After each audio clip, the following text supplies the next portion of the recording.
This video is to emphasize the importance of scaling. Harmful bacteria and hard tartar deposits, also known as calculus, build up on your tooth surface above and below the gum line, which eventually leads to gum infection.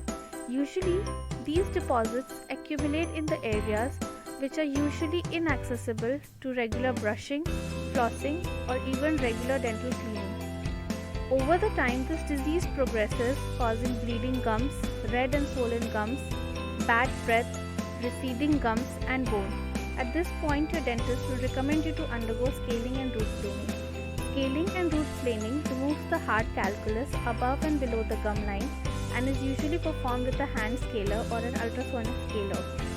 Finally, the tooth surface is polished using a rubber cup and paste to remove debris and stains from above and below the gums.